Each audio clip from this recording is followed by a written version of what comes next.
நல்ல ஆயன் நானே, நானும் என் ஆடுகளை அறிந்திருக்கிறேன், என் ஆடுகளும் என்னை அறிந்திருக்கின்றன. 2009 ஆண்டு தை மாதம் 28ஆம் தேதி என்று நினைக்கிறேன். என்னுடைய வாழ்விலே மறக்க முடியாத ஒரு அனுபவத்தை நான் பெற்றுக்கொண்டேன். பரந்தன் புதுக்குடியிருப்பு பிரதான வீதியிலே உடியார்கட்டு என்கின்ற இடத்திலே புனித ஜூதா ததேயு ஆலயம் அமைந்திருக்கிறது. உங்களுக்கு தெரியும், அந்த ஆலயத்தை நீங்கள் பல வேளைகளிலே தரிசித்திருப்பீர்கள். அந்த ஆலய வளாகத்திலே நடைபெற்ற ஒரு துன்பகரமான ஒரு நிகழ்வு. நான் குறிப்பிட்ட அந்த ஆண்டு, அந்த நாளிலே 2009ஆம் ஆண்டு தை மாதம் 28ஆம் தேதி அன்று இராணுவத்தினர் அந்த பிரதான வீதிக்கு அருகிலே வந்து விட்டார்கள். உடனடியாகவே அதிகாலை வேளையிலே தாக்குதல்கள் நடத்தப்பட்டது. அந்த பிரதான வீதியை இலக்காக கொண்டு எறிகணை தாக்குதல்கள் நடத்தப்பட்டது. அந்த பிரதான வீதியாலே பயணித்து கொண்டிருந்த எல்லோரும் புனித ஜூதா ததேயு ஆலயத்தை நாடி ஓடி வந்தார்கள். அந்த ஆலயம் மக்கள் கூட்டத்தினால் நிரம்பி வழிந்தது. அந்த ஆலய வளாகத்துக்குள்ளே எல்லோரும் அடைக்கலம் தேடினார்கள். அந்த இடத்திலே வந்தவர்கள் எல்லோரும் கத்தி குளறி கொண்டுதான் வந்தார்கள். எங்களை காப்பாற்றும், எங்களை காப்பாற்றும் என்று சொல்லி அப்படி அகோர எறிகணை தாக்குதல்கள். ஒரு நிமிடத்துக்குள்ளே 100-150 எறிகணைகள் அந்த இடத்தை பதம் பார்த்து கொண்டிருந்தது. அந்த ஆலயத்துக்குள்ளே வந்திருந்த மக்கள் எல்லோரும் கண்ணீர் ததும்ப கூக்குரல் இட்டு கொண்டிருந்தார்கள். அந்த இடத்திலே நாங்கள் பணியாற்றி கொண்டிருந்தோம். அப்பொழுது நான் என்னுடைய அந்த பணிமனையிலிருந்து ஆலயத்துக்குள்ளே ஓடி போன போது மக்கள் எல்லோரும் கீழே படுத்திருந்து குளறி கொண்டிருந்தார்கள், அழுது கொண்டிருந்தார்கள். அது ஒரு துன்பகரமான ஒரு விடயம்தான். இப்பொழுதும் என்னுடைய மனக்கண்களுக்கு முன்பாக வந்து போகும் புனித ஜூதா ததேயுவை நான் நினைக்கிற போது. அப்பொழுது என்னுடைய உள்ளத்துக்குள்ளே இருந்த ஒரு விடயம், இந்த மக்கள் அழுகிறார்கள், இவர்களுடைய அழுகை சத்தங்கள் எல்லாவற்றையும் சிவங்களாக நாங்கள் மாற்ற வேண்டும் என்று சொல்லி நான் பார்த்தபோது என்னோட அருட்தந்தை சரத் ஜீவன் அவர்களும் அந்த ஆலயத்துக்குள்ளே இருந்தார்.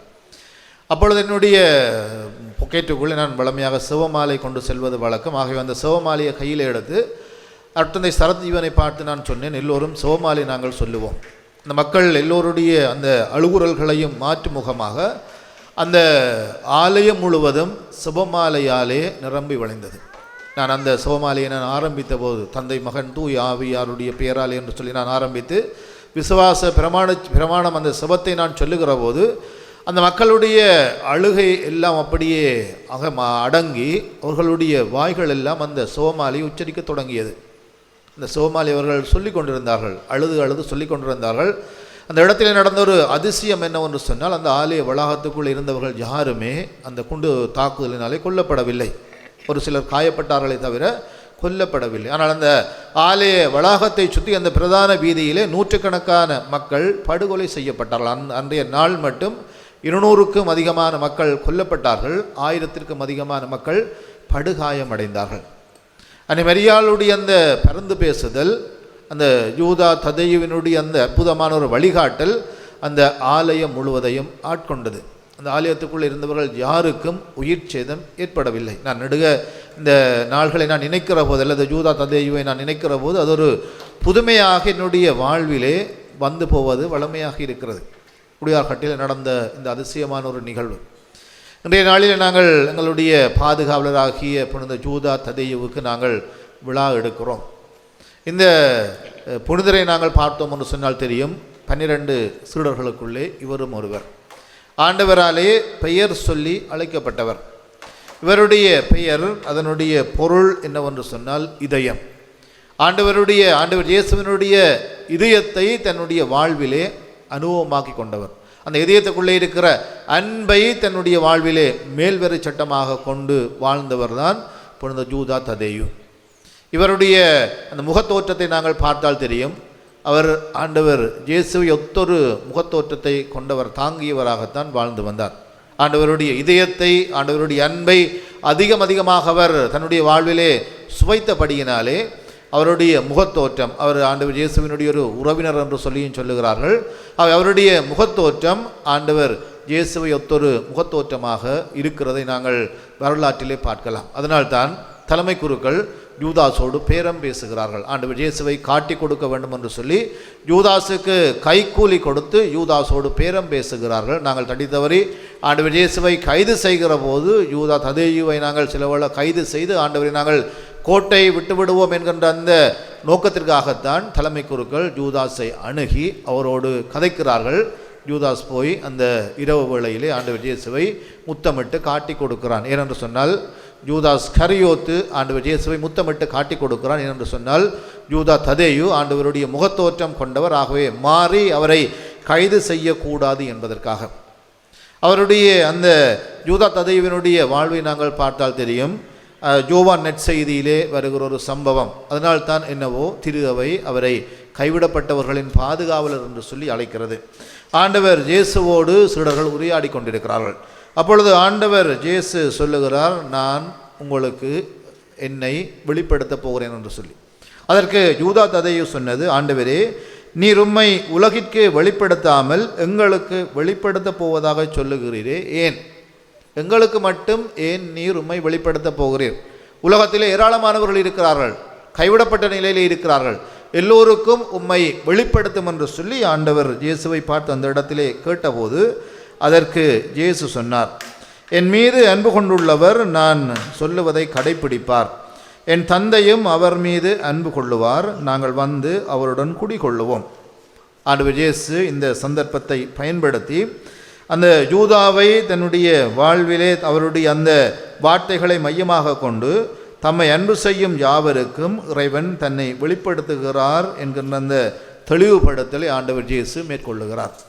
ஆண்டவரே, நீர் எங்களுக்கு மட்டும்தான் உம்மை வெளிப்படுத்த போகிறீர். ஏராளமானவர்கள் கைவிடப்பட்டவர்கள் இருக்கிறார்கள், ஏராளமானவர்கள் அங்கவினர்களாக இருக்கிறார்கள், இந்த உலகத்திலே துன்பத்துக்குள்ளே ஏராளமானவர்கள் இருக்கிறார்கள், அவர்களை நீ கைவிட்டு விடப் போகிறீரா என்கின்ற ஆதங்கத்தோடு இந்த கேள்வியை கேட்கிறார். அதனால்தான் திரு அவை அவரை கைவிடப்பட்டவர்களின் பாதுகாவலர் என்கின்ற எங்களுக்கு தந்திருக்கிறார்கள். இன்றைய நாளில் நாங்கள் சிறப்பாக எங்களுடைய பாதுகாவலருடைய விழாவை நாங்கள் கொண்டாடுகிறோம்.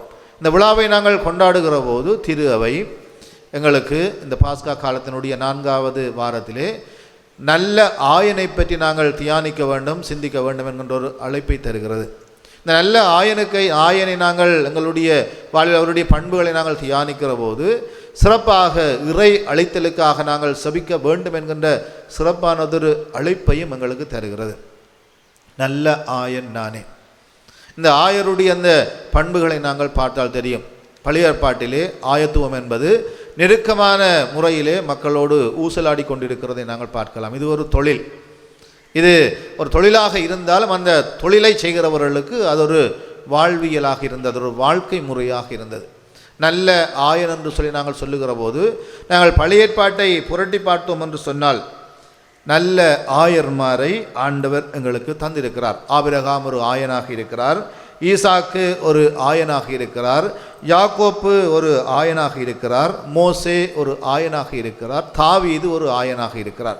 இந்த ஆயர்களை ஆண்டவர் பெயர் சொல்லி அழைத்துத்தான் அந்த ஆயர்களுக்குரிய பண்புகளோடு மக்களை வழிநடத்த வேண்டும் என்கின்ற ஒரு வழிகாட்டலை, சிறப்பானது ஒரு அழைப்பை இவர்களுக்கு, இந்த இறைவாக்கினர்களுக்கு ஆண்டவர் கொடுக்கிறதை நாங்கள் பார்க்கலாம்.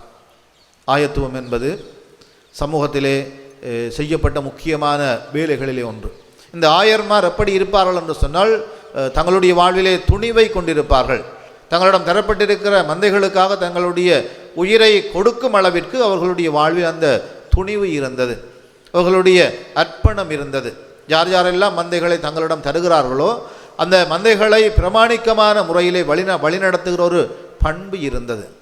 இந்த துணிவு, பண்பு, அர்ப்பணம் எல்லாம் இருந்தாலும் இந்த ஆயர்களுக்கு அந்த சமூகத்திலே மதிப்பு இருக்கவில்லை. இந்த ஆயர்கள் வெறுக்கப்பட்டார்கள், அவர்கள் ஒதுக்கப்பட்டார்கள். ஆனால் ஆண்டவர் இயேசுவினுடைய பிறப்பிலே நாங்கள் பார்க்கிறோம், இப்படி ஒதுக்கப்பட்டவர்கள், வெறுக்கப்பட்டவர்களுக்கு தான் அந்த பிறப்பினுடைய செய்தி முதலிலே அறிவிக்கப்படுகிறது. இடியர்களுக்கு பிறப்பினுடைய செய்தி அறிவிக்கப்படுகிறது.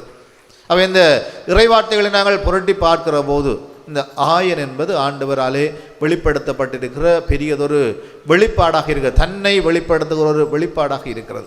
நாங்களுடைய நற்செய்தி வாசகத்திலே பார்த்தோம், ஆயர் தன் மந்தைகளுடைய அந்த இயல்புகளை நன்கு அறிந்திருக்கிறான். அந்த மந்தைகளும் ஆயனுடைய குரலுக்கு செவி கொடுக்கிற மந்தைகளாக இருக்கிறது. இந்த இஸ்ராயல் மக்களுடைய வாழ்விலே மந்தை மேய்ப்பது ஒரு பிரபல்யமான ஒரு தொழில். இந்த தொழிலிலே இருக்கிற பலவிதமான படிப்பினைகளை திரு அவை எங்களுக்கு தந்திருக்கிறது. எங்களுக்கும் இறைவனுக்கும் இடையிலே இருக்கிற தொடர்பு அல்லது தெரிவு செய்யப்பட்டவர்கள், இந்த இறை அழைத்தலிலே தெரிவு செய்யப்பட்டவர்களுக்கு மக்களுக்கும் இருக்க வேண்டிய தொடர்புகளை பிரதிபலிக்கும் முகமாக இந்த ஆயன் என்கின்ற ஒரு உருவகம் எங்களுக்கு தரப்பட்டிருக்கிறது.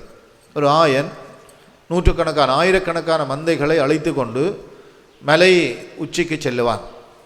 அவனுடைய பணி அந்த மந்தைகளை பாதுகாக்க வேண்டும், நல்ல மேய்ச்சல் நிலத்துக்கு கொண்டு போக வேண்டும். நாள் முழுவதும் பயணம் செய்து இரவு வேளையிலே இந்த ஆயன் என்ன செய்வான்னு சொன்னால், தன்னுடைய மந்தைகளை ஓய்வெடுப்பதற்காக அடைக்கிற ஒரு இடத்திற்கு அழைத்து செல்லுவான். அதை நாங்கள் பட்டி என்று சொல்லி அழைக்கிறோம். அந்த பட்டிக்குள்ளே இவனுடைய மந்தைகள் மட்டும் இருக்காது, பகல் முழுவதும் வேறு இடங்களிலே தங்களுடைய மந்தைகளை காவல் செய்தவர்களுடைய அந்த மந்தைகள் எல்லாம் அந்த இடத்திலே கொண்டு வந்து அடைக்கப்படும். ஒரு பட்டிக்குள்ளே ஏராளமான மந்தை கூட்டங்கள் அடைக்கப்படும். அந்த பட்டிக்குள்ளே அடைக்கப்பட்ட மந்தை கூட்டங்களுக்கு உரிமையான ஆயன்மார் என்ன செய்வார்கள் என்று சொன்னால், அந்த வாயில் படிகளிலே வாயிலே தூங்குவார்கள். அந்த வாயிலுக்குள்ளாலே ஆபத்தான விலங்குகள் எதையுமே உள்ளே போக அனுமதிக்க மாட்டார்கள். அவை இந்த ஆயன்மார் அதிகாலையில் எழும்பி என்ன செய்வார்கள் என்று, ஏராளமான ஆயன்மார் இருப்பார்கள், ஆயிரக்கணக்கான மந்தைகள் அந்த பட்டிக்குள்ளே இருக்கும்.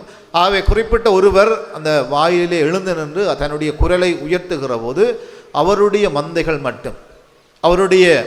மட்டும் எழுந்து அவரை நோக்கி வெளியிலே வரும்.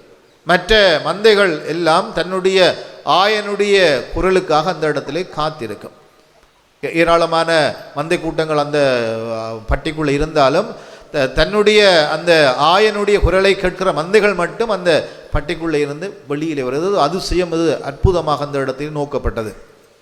குரலை கேட்கிற போது அந்த மந்தைகள் தன்னுடைய ஆயனுடைய குரலுக்கு செவிமடுத்து அந்த பட்டியை விட்டு வெளியே வருகிற ஒரு அற்புதமான ஒரு விடயமும் இந்த ஆயத்துவ அல்லது ஆயனுடைய வாழ்விலே கடந்து போகிற ஒரு விடயமாக இருந்தது. இந்த ஆயனுக்கு மந்தைகளுக்கும் இடையிலே இருக்கிற உறவு இப்படிப்பட்டதாகத்தான் இருந்தது. அதனால்தான் இன்றைய நற்செய்தி வாசகத்தை நாங்கள் பார்க்கிறோம், மந்தைகள் ஆயனுடைய குரலுக்கு செவி கொடுக்கின்றன. ஆயனும் ஒவ்வொரு மந்தைகளையும் தனித்தனியாக பெயர் சொல்லி அழைக்கிறான். ஒவ்வொரு மந்தைக்கும் பெயர் வைத்து பெயர் சொல்லி அழைக்கிறான். ஆயன் தன்னுடைய உயிரை எப்பொழுதும் மந்தைக்காக அர்ப்பணிக்க தயாராக இருந்தான். வேற்று விலங்குகளுடைய தாக்கங்களிலிருந்து பாதுகாக்கிற ஒரு காரியத்தை இந்த ஆயன் தன்னுடைய வாழ்விலே கடைப்பிடித்து வந்தான். அந்த மந்தைகளுக்கு பிரமாணிக்கமாக இருந்தான். மந்தைகளுக்காக தன்னுடைய உயிரை கொடுக்கும் அளவிற்கு அவனுடைய அர்ப்பண வாழ்வு அமைந்திருந்தது. அப்பேற்பட்ட ஒரு ஆயத்துவ வாழ்வைத்தான் எங்களுடைய புனிதரும் வாழ்ந்திருக்கிறார். தன்னுடைய வாழ்வை முற்றுமுழுதாக மக்களுக்காக அர்ப்பணித்தவர், கைவிடப்பட்டவர்களுடைய பாதுகாவலராக எங்களுக்கு தரப்பட்டிருக்கிறார். இவர் பல இடங்களில் நற்செய்தியை அறிவித்து கொண்டிருந்தார், கைவிடப்பட்டவர்களை நாடி சென்றார். இவர் தன்னிடம் ஒப்படைக்கப்பட்ட மந்தைகள், தன்னுடைய ஒப்படைக்கப்பட்ட மக்களை அவர் காப்பதிலே வல்லவராக இருந்தார். அன்பு என்பதை மேல்வரை சட்டமாக கொண்டு வாழ்ந்தவர் தான் எங்களுடைய புனிதர். அவருடைய அந்த விழாவை நாங்கள் கொண்டாடுகிற போது இந்த ஆயத்துவ அந்த நிலைக்கு உயர்த்தப்பட்டவர்களுக்காக நாங்கள் சபிக்க சிறப்பான விதத்திலே அழைக்கப்பட்டிருக்கிறோம். தங்களுடைய வாழ்விலே இறை அழைத்தலை பெற்றுக்கொண்டவர்கள், அவர்கள் பிரமாணிக்கமான வாழ்வை தொடர்ந்தும் வாழ எங்களுடைய செபங்கள் நிச்சயமாக அவர்களுக்கு உதவி செய்யும். ஆகவே இந்த நாளிலே நாங்கள் சிறப்பாக இந்த குருத்துவ அழைத்தலை பெற்றுக்கொண்டவர்களுக்காக நாங்கள் மன்றாடுவோம். இந்த குருத்துவ அழைத்தல் மென்மேலும் எங்களுடைய இந்த மண்ணிலே மேலும் மேலும் பெருக வேண்டும் என்று சொல்லியும் நாங்கள் மன்றாட வேண்டும். எங்களுடைய இந்த மறைமாவட்டம் குருக்களாலே ஆசீர்வதிக்கப்பட்ட ஒரு மறைமாவட்டம். ஏராளமான குருக்கள் இந்த மறைமாவட்டத்திலே கடந்த காலங்களிலே பணியாற்றி இருக்கிறார்கள், தங்களுடைய வாழ்வை அர்ப்பணித்திருக்கிறார்கள். அவர்களுடைய அந்த பணியில் அல்லது அவர்களுடைய வாழ்க்கை முறையால் தான் நாங்கள் இன்றும் விசுவாசத்திலே ஆழ வேரூன்றியவர்களாக நாங்கள் வாழ்ந்து கொண்டிருக்கிறோம். ஆக எங்களுடைய குருக்களுக்காக நாங்கள் சிறப்பாக நாங்கள் நன்றி சொல்ல வேண்டும். குருத்துவம் என்பது ஒரு அழகானதொரு கொடை, ஆண்டவர் எங்களுக்கு தந்திருக்கிற ஒரு அழகான ஒரு கொடை. இந்த குருக்கள் அல்லது அந்த ஆயர்களை ஆண்டவர் எங்கே இருந்து அழைக்கிறார் என்று சொன்னால் இறை மக்களிடமிருந்து, இந்த உலகத்திலே இருந்தால் அழைக்கிறார்கள். அவை இந்த குருக்கள் அல்லது இந்த ஆயர் இந்த தன்னுடைய பணிக்காக அழைக்கிற போது அவர்கள் பலவீனமான நிலையிலே தான் வாழ்ந்து கொண்டிருக்கிறார்கள். அவர்கள் மனிதர்கள், மேலே இருந்து வந்தவர்கள் அல்ல. ஆகவே குருக்களை நாங்கள் விளங்கி கொள்ள வேண்டும், அழைக்கப்பட்டவர்களையும் நாங்கள் விளங்கி கொள்ள வேண்டும். அவர்களுடைய பலவீனமான வாழ்க்கை முறையையும் நாங்கள் விளங்கி கொண்டு அவர்கள் தங்களுடைய பலவீனமான வாழ்க்கை முறையிலே இருந்து ஆண்டவருடைய அருளை பெறுவதற்காக நாங்கள் அவர்களை எங்களுடைய சிவங்களிலே நாங்கள் தாங்க வேண்டும். வெறுமனே குருக்களை நாங்கள் குற்றம் சொல்லாமல், அவர்கள் எங்களுடையவர்கள், அவர்களுடைய விசுவாச வாழ்வு என்பது எங்களுடைய வாழ்வை புடமிடுகிறது. அவர்கள் எங்களுக்காகத்தான் அர்ப்பணிக்கப்பட்டவர்கள். அவர்கள் இறைவனுடைய அந்த பணியை தொடர்ந்து மாற்றி கொண்டிருக்கிறார்கள். அவர்களுடைய பிரசன்னம் எங்களுடைய வாழ்வில் நிரம்ப தேவைப்படுகிறது. தீமைகளை எதிர்க்கவும், எங்களுடைய வாழ்வில் வருகிற தடைகளை தகர்த்தறியும் அவர்களுடைய பிரசன்னம் எங்களுக்கு தேவைப்படுகிறது.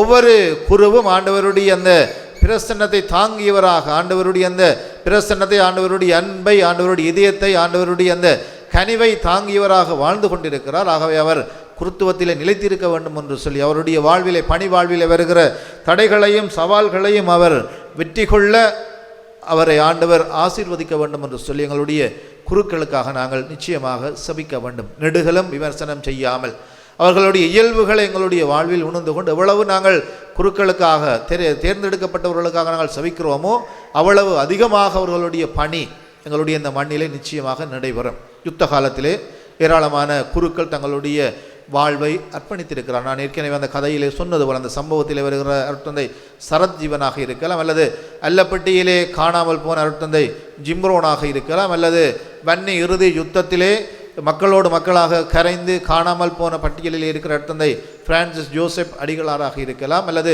கிளைமோர் தாக்குதலில் கொல்லப்பட்ட அருட்தந்தை கருணாரட்னம் கிளி அடிகளாராக இருக்கலாம், தன்னுடைய பணியை செய்கிற போது கொல்லப்பட்ட அருட்தந்தை பாக்கிய ரஞ்சித்தாக இருக்கலாம்.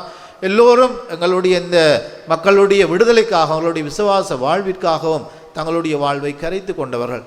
இவர்களுடைய பிரசன்னத்துக்குள்ளே இருந்த மக்கள் எல்லோரும் ஆண்டவருடைய அன்பையும் ஆண்டவருடைய அனுபவத்தையும் தங்களுடைய வாழ்விலே கண்டடைந்தவர்கள். குருத்துவம் சிறப்பாக ஆண்டவருடைய ஒரு ஆசீர்வாதம், ஆண்டவருடைய பிரசன்னம் எங்களோடு இருக்கிறது என்பதை மீண்டும் மீண்டும் நினைவூட்டுகிற ஒரு அருட்சாதனம். அவை இந்த அருட்சாதனம் என்கின்ற கொடைக்காக நாங்கள் ஆண்டவருக்கு நன்றி சொல்ல வேண்டும். தொடர்ந்தும் எங்களுடைய பாதுகாவலருடைய பரந்து பேசுதல் எங்களுக்கும் இந்த குருக்களுக்கும் நிறைவாக கிடைக்க வேண்டும் என்று சொல்லி நாங்கள் மன்றாடுவோம். குருக்கள் மதிக்கப்பட வேண்டியவர்கள். நாங்கள் இந்த இறுதி யுத்தத்தில் இருந்தபோது மே மாதம் நாங்கள் அந்த நினைவுகளை நாங்கள் நினைவு கூறப் போகிறோம். அந்த இடத்தில் நாங்கள் ஒரு சிலர் பணியாற்றுகிற ஒரு சந்தர்ப்பம் எங்களுக்கு கிடைத்தது. நாங்கள் அந்த மக்களோடு இறுதி யுத்தம் வரை அந்த மக்களோடு நிற்கிறது ஒரு சந்தர்ப்பம் எங்களுக்கு கிடைத்தது. ஆனால் அந்த 2009ஆம் ஆண்டு ஆரம்ப பகுதியிலே அந்த இடத்தில் நின்ற சண்டை பகுதியில் நின்ற குருக்களுக்கு ஒரு அறிவித்தல் கொடுக்கப்பட்டது. எல்லோரும் அந்த இடத்தை விட்டு வெளியேற வேண்டும். குருக்கள் எல்லோரும் அந்த ஆபத்தான நிலையிலே இருக்கிறார்கள், அந்த இடத்தை விட்டு வெளியேற வேண்டும் என்று சொல்லி இலங்கை அரசாங்கத்தாலே அறிவித்தல் கொடுக்கப்பட்டது. அதற்கு முன்பாகவே அங்கே பணியாற்றி கொண்டிருந்த எல்லா நிறுவனங்களும், அரசர் சார்பிட்ட நிறுவனங்கள் எல்லாம் வெளியேற்றப்பட்டது. அப்பொழுதுதான் அந்த இடத்திலே கொல்லப்பட்டவர்களுடைய கணக்கெடுப்பு தெரியாது, அந்த இடத்துல இருக்கிறவருடைய தொகை தெரியாது, அங்கே நடக்கிற அநியாயங்களும் அட்டூழியங்களும் வெளி உலகத்திற்கு வராது என்ற நோக்கத்திற்காக அந்த இடத்தில் இருக்கிறவர்கள் எல்லோரும் அப்புறப்படுத்தப்பட்டார்கள். அந்த சந்தர்ப்பத்தில் தான் அந்த இடத்திலே வாழ்ந்து கொண்டிருந்த, அந்த இடத்திலே பணியாற்றி கொண்டிருந்த கத்தோலிக்க குருக்களும் அந்த இடத்தை விட்டு வெளியேற வேண்டும் என்று சொல்லி நிர்பந்திக்கப்பட்டார்கள் அரசாங்கத்தினாலே. அப்பொழுது ஒரு சில குருக்கள் அந்த இடத்திலே உறுதியாக இருந்தார்கள். இந்த செய்திகள் எல்லாம் வெளியிலே வருகிற போது அந்த இடத்திலே துன்பப்பட்டு கொண்டிருந்த மக்கள் எங்களை பார்த்து கேட்டார்கள், ஃபாதர், நீங்களும் போய்விட நினைக்கிறீர்களா? எங்களை நீங்கள் கைவிட்டுட்டு போக நினைக்கிறீர்கள்? எல்லோரும் வெளியேறிவிட்டார்கள், எங்களை ஏதிலிகளாக விட்டு விட, நாங்கள் கொல்லப்படுகிறோம், நாங்கள் நிம்மதி இல்லாமல் வாழ்ந்து கொண்டிருக்கிறோம், எங்களுடைய வாழ்வு உடைக்கப்படுகிறது, நொறுக்கப்படுகிறது, எல்லோரும் நம்பியவர்கள் எல்லோரும் கைவிட்டு விட்டார்கள், நீங்களும் எங்களை விட்டு போக போகிறீர்களா என்று சொல்லி அந்த மக்கள் எங்களை பார்த்து கேட்டார்கள். உங்களையும் வெளியில் வர சொல்லிட்டாங்க, நீங்களும் போக போகிறீர்களா என்று சொல்லி. அப்பொழுது அந்த மக்களிடம் நான் கதைக்கிற போது கேட்டேன், நாங்கள் இந்த இடத்துல இருந்து பூச வைக்க முடியாது, அல்லது எங்களுடைய பணியை நாங்கள் ஆற்ற முடியாது. அப்பொழுது என்னோடு கதைத்தவர்கள் சொன்னார்கள், ஃபாதர், நீங்கள் ஒன்றுமே செய்ய தேவையில்லை, நீங்கள் பூசையும் வைக்க தேவையில்லை, எங்களுக்கு நீங்கள் எதுவுமே செய்ய தேவையில்லை, நீங்கள் எங்களோடு அந்த இருப்பதே எங்களுடைய பெரியதொரு பலமாக இருக்கும், உங்களுடைய இருப்பு என்பது எங்களுக்கு மிக மிக முக்கியமாக, நீங்கள் ஒன்றுமே செய்யாதீங்க ஃபாதர், நீங்கள் எங்களோடு இருந்தால் மட்டும் காணும், நீங்கள் இருக்கிற போது இறைவனுடைய பிரசன்னத்தை எங்களுடைய இந்த யுத்த அல்லது எங்களுடைய துன்பமான நேரத்திலே ஆண்டவருடைய பிரசன்னம் இருக்கிறது என்பதை நாங்கள் உணர்ந்து கொள்வோம், உங்களுடைய இருப்பு மட்டும் எங்களுக்கு போதும் என்று சொல்லி அந்த இடத்திலே இருந்த மக்கள் தங்களுடைய வாழ்க்கை அனுபவத்தை எங்களோடு பகிர்ந்து கொண்டார்கள். ஒவ்வொரு குருவும் ஆண்டவருடைய பிரசன்னத்தை வெளிப்படுத்துகிற ஒரு கருவியாக, ஒரு அருட்சாதனமாக இருக்கிறார். அவை இந்த குருக்கள் ஊடாக ஆண்டவர் தன்னை வெளிப்படுத்த, அவருடைய அன்பை வெளிப்படுத்துகிறார். அவர்களுடைய பிரசன்னம் எங்கள் ஒருவருக்கும் ஆசீர்வதிக்கப்பட்ட ஒரு பிரசன்னமாக இருக்கிறது. ஆகவே இவ்வளவு மேன்மையான குருத்துவத்தை நாங்கள் பெரிய கொடியாக, எங்களுடைய மறைமாவட்டம் பெரிய கொடியாக ஒவ்வொரு ஆண்டும் பெற்றுக் கொண்டிருக்கிறது. ஆகவே நாங்கள் ஒவ்வொருவரும் பேறு பெற்றவர்கள். ஆண்டவருடைய அன்பு, ஆண்டவருடைய அருள் எங்களுடைய மறைமாவட்டத்தை தொடர்ந்தும் ஆசீர்வதித்து கொண்டிருக்கிறது என்கின்ற உண்மையை ஒவ்வொரு முறையும் நாங்கள் இந்த குறிப்பிட்ட நிகழ்வுகளில் நாங்கள் கலந்து கொள்ளுகிற போது நாங்கள் எங்களுடைய வாழ்விலே பெற்றுக் கொள்ளுகிறோம். சிறப்பாக இந்த புனிதருடைய விழாவை நாங்கள் கொண்டாடுகிற போது இவர் தன்னுடைய வாழ்விலே இறைவனுடைய அன்பை மேல்வெறி சட்டமாக கொண்டிருந்தார். இறைவனுடைய அந்த அழைத்தலுக்கு தொடர்ந்தும் பிரமாணிக்கமாக இருந்தார். கைவிடப்பட்டவர்கள் ஒவ்வொருவரையும் தன்னுடைய இறக்கைகளிலே காத்து வழிநடத்தி கொண்டிருக்கிறார். ஆகவே இந்த புனிதருடைய அந்த விழாவை நாங்கள் சிறப்பாக கொண்டாடுகிற போது இந்த நல்லாயனுக்குரிய பண்புகளை எங்களுடைய குருக்கள் கொண்டிருக்க வேண்டும் என்று சொல்லி மன்றாடுவோம். தொடர்ந்தும் எங்களுடைய இந்த மண்ணிலே இறை அழைத்தல் பெருக ஆண்டவர் அருள் பாலிக்க வேண்டும் என்று சொல்லி மன்றாடுவோம். இந்த இறை அழைத்தல்களுடைய விளை நிலமாகிய குடும்பங்கள் நல்ல ஒழுக்க சீலர்களாக, இந்த குடும்பங்களில் ஒழுக்க வாழ்வு மேலோங்க புனிதருடைய பரந்து பேசுதல் எங்கள் ஒவ்வொருவருக்கும் நிறைவாக கிடைக்க வேண்டும் என்று சொல்லியும் இந்த பலியிலே சிறப்பான விதத்திலே மன்றாடுவோம்.